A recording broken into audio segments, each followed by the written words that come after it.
Ninh tuổi đã tôi học đã có tiền tức là lý để tốt.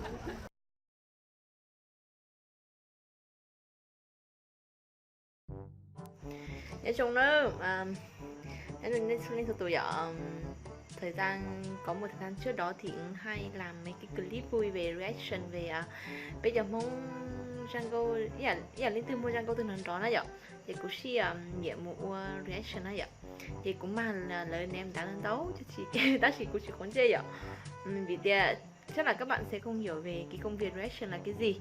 Nó là một cái như kiểu là mình nói về cái cảm nhận của mình, feedback về một cái sản phẩm MV hay là một cái clip nào đó chẳng hạn. Đấy, đó chỉ mà với góc nhìn của bếp móng thì kể cả từ nghệ sĩ ra các fan thì người ta sẽ nhìn là mình đi đánh giá họ và mình là ai, mình chưa đủ trình, mình có tuổi gì mà mình đi đánh giá họ đó. Mình đã từng nhận những câu ném đá như thế rồi nhưng mà mình vui lòng thôi, tại vì thật sự là chắc là móng người ta không xem các cái chương trình reaction ấy. Thế này là lỡ thiết xã tình chơi dù hay phải nói rõ lỡ thiết hành đó rõ ấy chị thế sau khi học của yon trai lưu đi nó ta chỉ mà vì tiệm ý là cũng chỉ không thiết để ý là để dụ lớn cứ gây khó chịu cho họ thì tốt nhất là mình dừng lại. Thì thiết một thời gian thiết chỉ reaction là kênh YouTube của mình cũng vì thế mà mình đã không đăng clip về reaction nữa. Nhưng mà nó nói chị không chị hai đứa thật yêu dùng comment dùng feedback lợi cho sản phẩm rồi thì bây giờ nó dù không sao dù tôi khen đi nữa dù tôi sấy giờ đó chỉ mà dù sấy để yêu cho nên thì dù răng câu là vậy dù răng câu dù chưa xả sấy nè vậy nó nói bé bạn muốn sấy kỹ bản thân thấy những cái lỗi như thế nào và biết rõ như thế nào và các bạn xem có đúng nhá và trông nó có buồn cười nhá. Ok, let's begin. Giờ kìa lúc này ảnh bìa thu nhỏ ấy ở trên YouTube đấy tạo dáng mà trong cổ đi trời tao nó mà trời ơi cho nó mà soi cho trời nhiên tàng thì trời ơi chúng nó thì cái cho nó cũng đi con thì tôi tao thằng thay có cả tao được có tao dùng kênh ta cơ ô nó họ thì nó cũng mua đi thử cũng thay còn mua tàu thế nè sáng luôn cơ. Ok chỉ biết một sai vậy sẽ ở phỉ như vậy răng câu dụ kế lợi trái phỉ như vậy thay được trái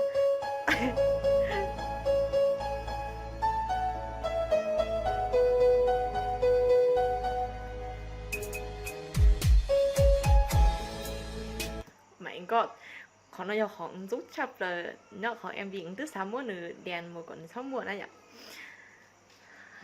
trong cổ cho ninh tuổi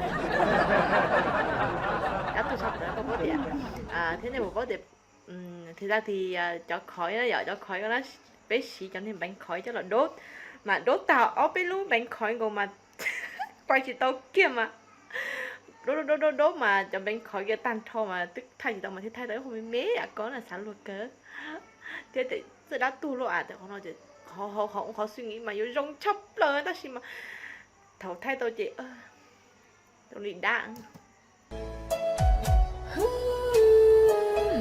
đây là cũng là một cái hình ảnh mà xấu mà như chị nghĩa kìa nó mà tàu tàu cái chế này nếu mua chế này chị tàu thầu có thứ là thầu dùng một đu cầu si trong đu gọi là chị chế chỉ mua chế chơi cho họ chị mà một thay ná thay chị cứ mua chuối tôi vừa tao kế lỡ sao thì vừa là chỉ tụi con nó còn chở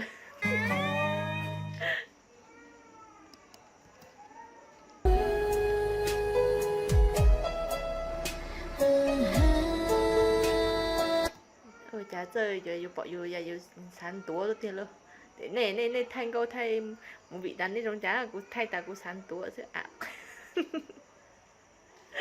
nó những khác với ý tưởng và khác với kịch bản của mình hết ấy.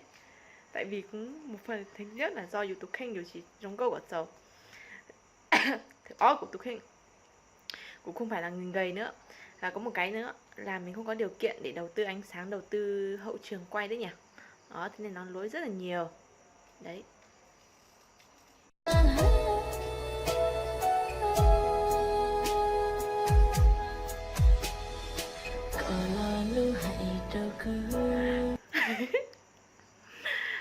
Cái cảnh này thì cũng các bạn có thể nhìn thấy lỗi rõ là cái ánh sáng mặt trời nó chiếu vào đúng không? Nhưng chỉ trong kiểu lỗi rất nhiều luôn.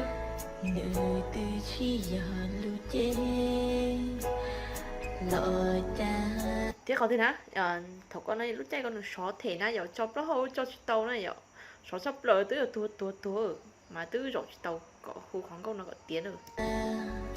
Rồi cho cụ mò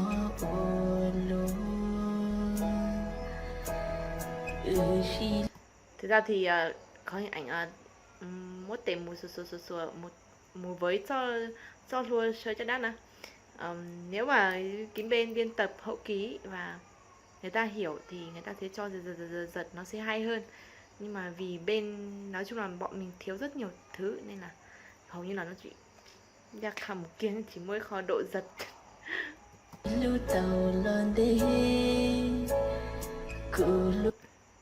Tay mình cũng đẹp phết chứ. Để nó giờ thì tay xấu hơn rồi, giờ già hơn tay xấu hơn rồi. MV này quay từ lúc tháng mấy rồi ấy. Nói tóm lại là cũng lâu rồi, tháng 3, tháng 4 đấy rồi. Mà từ bây giờ đã cách đây 5 tháng rồi. Giờ vừa già vừa xấu lại có một cái vết thương ở đây nữa. Mà góc mình nói thật sự có một cái bí mật thế này. Hầu như gương mặt anh cũng thế, luôn luôn có một cái góc đẹp. Gương mặt của mình góc đẹp là góc này. Nhưng mà giờ nó lại có luôn vết thương ở đây, nó thế mới đau chứ.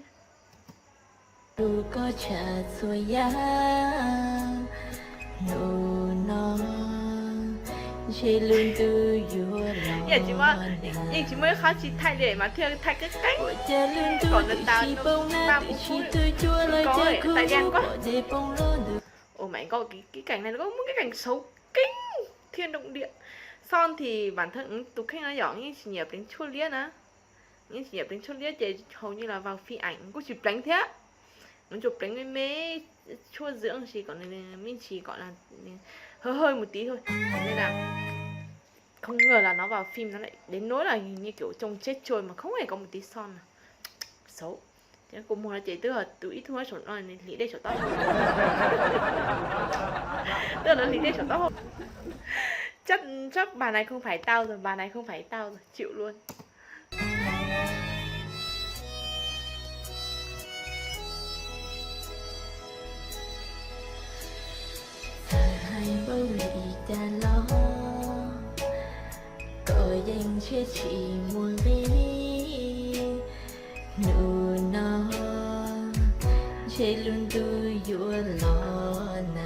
Hỏi chung mà phải muốn tôi là ấy.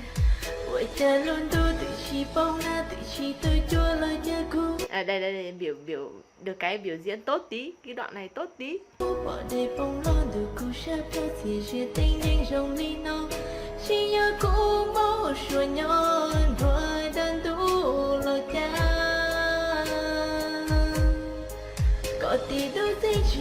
Như con chết chua.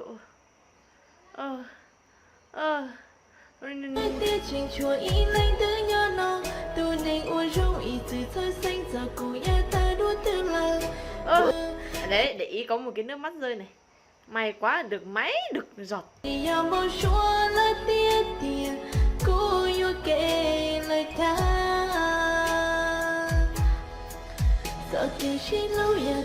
Bắt đầu chê đấy. Bắt đầu tuổi ấy, nó mà kìa.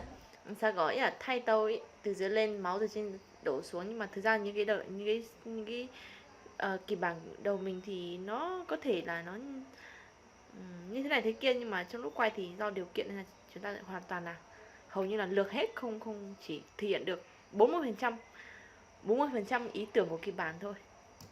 Cô tu khanh là vừa y lên hay tiệt có sự thiên lâu cô do cây lưu u rồng y sự ta chi nó nữ chỉ yom bao số quyển sách nha, át chưa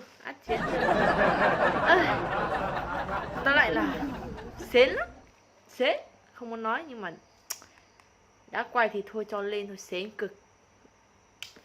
hình ảnh xấu, người xấu, ý tưởng kịch bản cũng không được hoàn hảo. Ôi rồi, xén hết cả người. Đó, thế nên là các bạn, mình mong có một người nào đó về reaction để nó ném đá mình cực mạnh vào. Tại vì bản thân mình đã xem rồi, nên mình là người quay thì mình biết là thế nào, đúng không? Thì mình sẽ không nói được nhiều, nhưng mình mong một người mà ở ngoài ấy, ở ngoài thì tao bỏ đuôi thất cho nó say là ném đá thẳng vào mặt mình. Con này nó thế này thế kia, con này quay xấu ấy, con này thế. Thế giờ chứ, xin luôn á. Thì cũng một món về cho.